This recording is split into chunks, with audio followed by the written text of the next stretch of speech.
morning, everybody. Thanks so much to Crona and to Anne for your lovely introduction. Thanks to Dervla for inviting me here, and thanks to all the team. Thank you very much for coming. It's my pleasure to be here with you today. The objective of the workshop is for you to be able to deliver a 60-second pitch. So, as you well know, life's a pitch. For me, I've been pitching all my life, and I'm certainly one of those older learners that Anne mentioned earlier, and I hope to continue that learning right up until the very end. So I set up my own company, Communication Matters, back in 2002. Prior to that, I was a manager with Compact Computers. Prior to that, I was a French and German secondary school teacher, and before that again, I worked with Aer Lingus as cabin crew while I was studying and in the immediate years afterwards. So I feel I've been pitching all my life, and certainly when I set up my own company, I sent out 60 letters looking for business in the area of training. I decided I'd combine my training, my teaching and management experience. I only got one response, and that happened to be from the Bank of Scotland Ireland, which was probably the biggest company out of any of them that I applied to. I had a series of meetings with them. They hired the Carolyn Room in the National Concert Hall, brought in all their senior managers and directors for 3 days training. I had never done this before, so it worked. And as you all know, after one good recommendation or a testimonial, that leads on to the next job and the next job. Over the years, I've worked with a lot of corporates, and then back in 2008, I read an article in the Sunday Business Post that the production company Shinawil was bringing Dragon's Den to RTE television. And my immediate thought was, my goodness, Irish people are really going to struggle with that 2-minute pitch. I'm sure there are plenty of people here in the audience today that might raise a hand if I was to ask that question. Does anybody here have that fear of public speaking? Any hands raised? Don't be afraid, I won't pick on anybody. But certainly they say that it's people's #1 fear. Well, initially, I pitched myself to the programme as a pitch coach on Dragon's Den. They said, no, we don't need you. This is a franchise. It's in 18 different countries. There is no pitch coach on the list.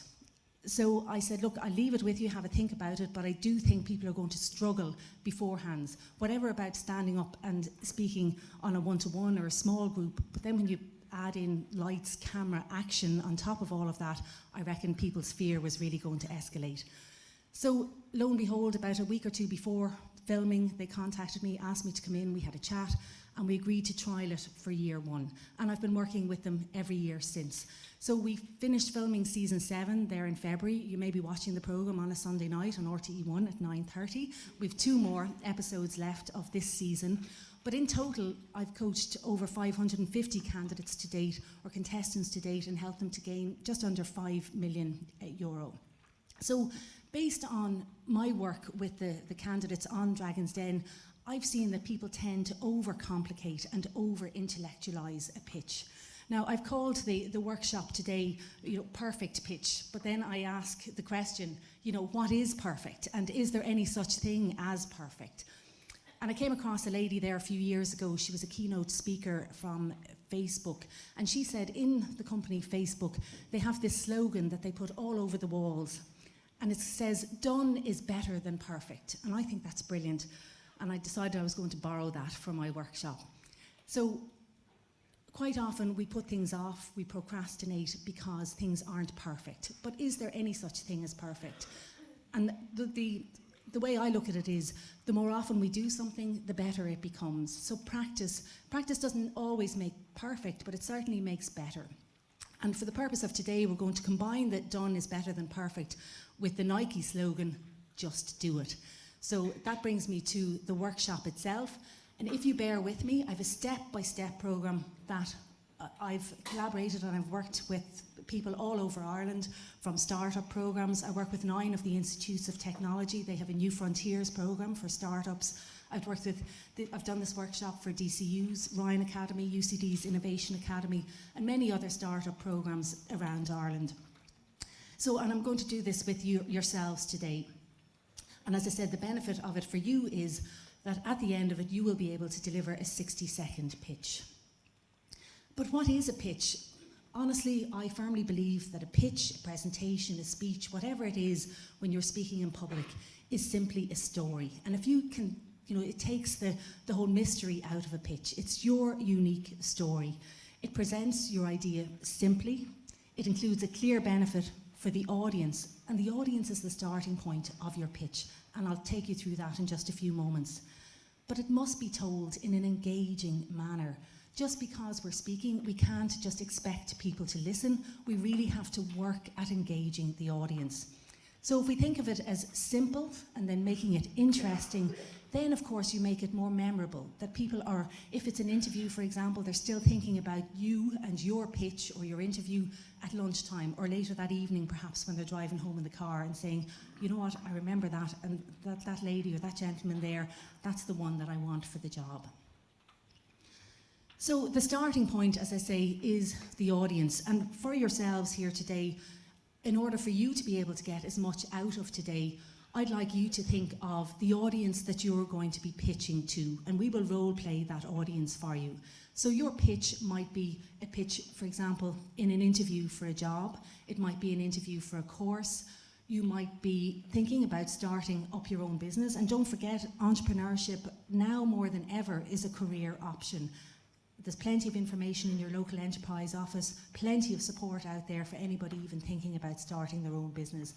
Or you, down the road, you may decide to start your own business and you might need a loan from a bank manager. Therefore, you're pitching almost for investment. So the starting point of your pitch is your audience. But for the purpose of today, I'd like everyone's pitch is going to be different. Everyone's audience is going to be different. You might have something coming up in the near future. You may have somebody in mind that you'll be pitching to, and I have a worksheet for you I'm going to ask you to fill out, and that will be your pitch in terms of who you'll be actually pitching to. It might be the principal of a school, it might be an employer, as I said, somebody in the local enterprise office, somebody in the bank, maybe down the road. So the starting point is the audience, and I've asked those questions, who are they? So for the purpose of it, I've said a 60-second pitch. We call it an elevator pitch here today. Really, that's about all the time you have to grab people's attention. Anything after that, if you don't grab their attention in that first 60 seconds, it's unlikely you'll get that follow-on meeting or that further discussion. Quite often, a pitch just might happen. You might bump into somebody in the street that you hadn't seen. It's that perfect opportunity. Or indeed, in a networking session like today, you might be able to use your skills later on this morning or later this afternoon. So who's in the audience? Ultimately, what's in it for them? Why should they care? So if you imagine all of the information that you have, obviously about yourself, you're not going to be able to give it all in 60 seconds. So it's about picking and choosing what I call the golden nuggets for that particular audience. So it's not always about what you want to say, it's what your audience needs to hear. So for example, if it's a job that you're going for, there's obviously a job specification and a list of roles and responsibilities. It's a box-ticking exercise for anybody on an interview panel. They're sitting there, they're asking questions, but those questions are based on the job specification. So it might be, for example, good decision-making, working well as part of a team, excellent communication skills. And as you well know, for those of you who've gone through the interview process, I know certainly interviews that I've done and also that I've, as a manager going back in Compaq Computers, it was an American company, and I think the American companies initially started this whole competency-based interview.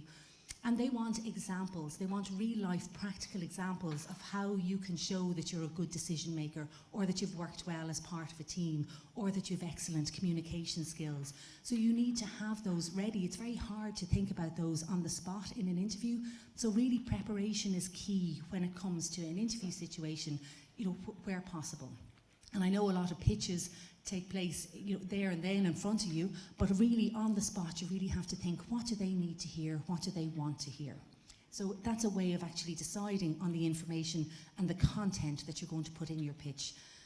And then the other question I have there is, how can you emotionally connect with that audience? So it's one thing having your facts, your figures, your statistics, but psychologists have been telling us for years that a person's psyche is made up of 10% logic and 90% emotion. So we really need to connect with that audience. And that might be through perhaps personal interest that you know that they have, that you could incorporate into your pitch. You're building that foundation of trust with the person that you're speaking with. An example of that would be going back a number of years. I remember coaching a lady, and she was pitching an idea to the Dublin Chamber of Commerce, one of the Dublin Chambers of Commerce, and she knew that there was a lady on that panel, and she was passionate about swimming. Now, she wasn't necessarily, her business wasn't anything to do with swimming, but in order to capture this lady's attention, and the idea she was pitching involved the community and the centre of Dublin, and she came across this fabulous image that she used as an opening image on her slide. And it was what looked like the River Liffey, and hundreds of people simultaneously diving in really old kind of black and white swimming costumes and swimming caps. And it encapsulated that sense of community in the city, and that was, she knew, was a way of capturing this lady's attention on the panel, and it certainly did, and she got her follow-on meeting from that. So you're trying to think about researching your audience. Who are you pitching to? What are they interested in? What are their backgrounds, their responsibilities? What do they want to hear? What do they need to hear in order to give me what I'm looking for? And that might be obviously the job, or to get on that course, or to get on that placement for the Start Your Own Business program, perhaps maybe down the road. Now, that's lovely. Thanks so much. What's your name? Noleen. So will you take the mic? They were okay with the mics. So Noleen, can you tell us who we would be as an audience? Who would you be pitching to? Pitching to a design company. Now just the mic is on, so just talk into the mic there. Sorry, yeah. So just so people can hear you, you just need to bring it right up. Okay, pitching to a design company. Okay, now let me just make sure I have my timer here. So, a design sorry. company, and are you looking for a job?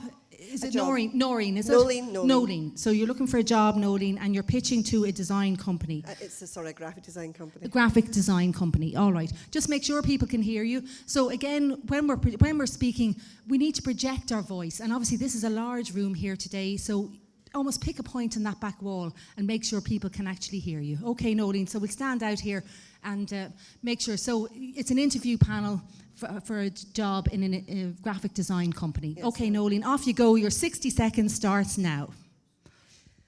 Okay, my name is Noleen, and I have various skills. Starting with, I'm very flexible.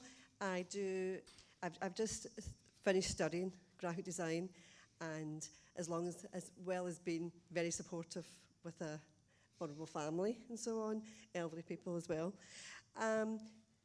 My other skills, I would say, is communication. I work well with a lot of people. My work experience in the past has been working in a community arts project, dealing with a lot of vulnerable people in the community, delivering workshops in crafts and art. My main love of the career I want to be in is design, being creative. I enjoy being creative. I enjoy working with people. I enjoy their feedback. I get excited about it. And I feel I would be valuable to your company. Brilliant. Well done. You have the job. Well done. Congratulations. Well done, Noleen. How was that for you? Was it nerve-wracking? Well, of course, you're never going to be in an interview situation where you have a panel of 300 people, so don't worry about it. So well done. Congratulations. Really, really good. Well done. And in terms of fear, did you have that fear of public speaking? Did that come across? Were you afraid or nervous or...?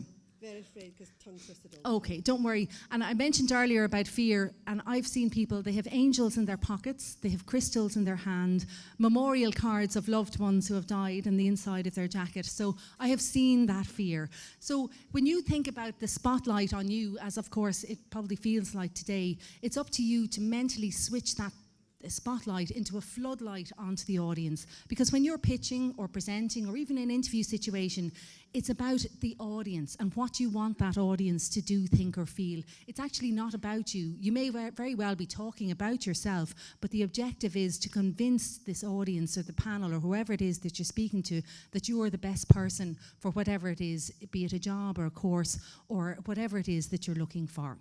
All right, do I have time for one or two more there? We're okay? Oh, thanks a lot. Great, thanks very much.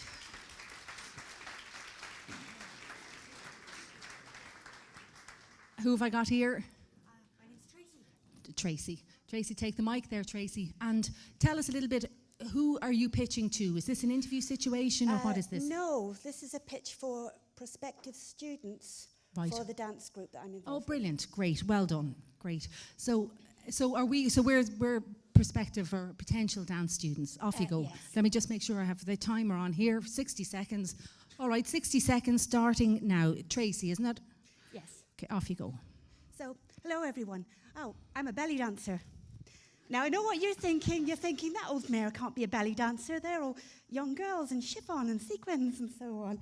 But that's a kind of a westernized ideal of belly dancing. I do tribal, which is far more traditional. We wear a full costume and dance as a group. There's no choreography. The leader cues the movements. We recognize the cues and follow. And you can have a group of any amount, up to 20, maybe more, and it looks absolutely spectacular. It's a dance for everybody. There's no age limits. One of our members is 70 years old, and she's fabulous. The benefits are numerous. You get a very healthy spine, healthy muscles. You'll have no back pains. And you'll be very, very supple and fit. Also, it's tremendous fun. It's very relaxing, and it's wonderful to be part of a close-knit group like we are in my dance troupe. That's super. So, that's great. thank you for listening. Well done. That's your 60 seconds. Congratulations. Great pitch. Well done. So was that nerve-wracking for you? My legs are trembling a little bit, but Right. I've spoken in public before, so Well I done. can... Really, really good, really good. And do you know what made it really lovely there? Tracey could have been talking to one or two people, but in actual fact, she was talking to 300. But everybody wants to feel that you're speaking directly to them, which was a lovely conversational tone. That's all it is. You're being yourself. You're just being the best of yourself. And if you think of just as if you were speaking to one or two people, then everybody feels. It doesn't matter whether it's a room of 1,000 people. People then feel that you're speaking directly to them. So that came across really well. So congratulations. Well done, Tracey. That was really, really good. Well done. And are you going to open up in Dublin soon, Tracey? Because I'd be signing up. Well done. All right, we've room, maybe time for one more. Is that okay? So have I got one more volunteer? Lady down the centre there, I'd be delighted.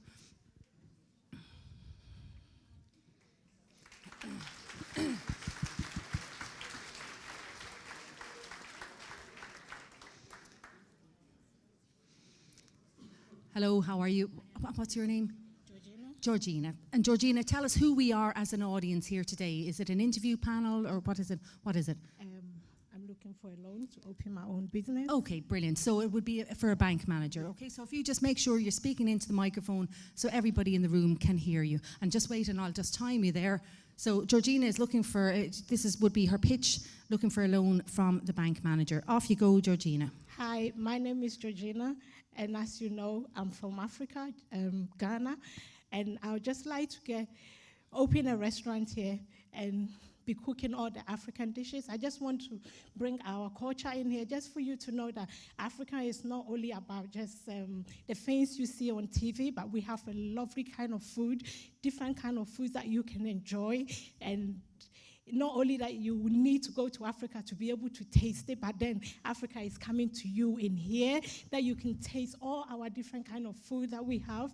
And it's not just going to be just offering you food, but it's offering you the environment that you can come and sit, relax, enjoy the music. You can bring your children, family dinner. The atmosphere is just going to be brilliant. And I just need help to be able to open this business, get people here to see a different way of Africa, not just only the things that you see on TV, just to taste our culture, to taste our food, spices and everything that you know. Well done. It sounds fabulous. Well done. So that was really, really good, really engaging. And we could imagine the restaurant. You set the scene really, really well. And if there was anything, particularly, as I said earlier, but particularly for an investor, they're investing as much in you as they are in the business itself. And you really came across really well. But if you were to tweak that in any way, what is it? Why should you bring it to it? So do you have a background in, are you a chef, or what's your background in the restaurant business? Actually, I've not got that far. You're not? I was just I was You'd just like to? making a Okay, try to brilliant. know Really, really good. about it. So, but you came across really natural, and as I said earlier, they're investing as much in you as they are. But if for example, it was something that you wanted to do, you want to obviously bring in the best chef in the business. If that's not your background, you're brilliant at hiring a team and hiring the best possible team to bring this together. So really good. Well done, Georgina. Thanks so much. So, all right. So I'm sorry that's all we've time for. I hope you found the session of benefit this morning. When it comes to pitching, just remember the audience is the starting point of your pitch. And the content of the pitch will determine what's going to go in. Whoever that audience is the starting point. Look at the content around what that audience wants to hear, needs to hear. Shape the content into a story, like the ladies here earlier, and they were all ladies, no gents, unfortunately, but the ladies here, they told it like a story. A captivating opening, maybe 3 points to help them remember, and a closing. And then delivery, and on the last sheet there of the worksheet, I've given you 10 top tips when it comes to delivering your pitch, so you can have a read through those later on. So thanks so much for your participation, your interaction. I hope you found it of benefit and continued success with your pitching. It was a pleasure. Thanks, Anne.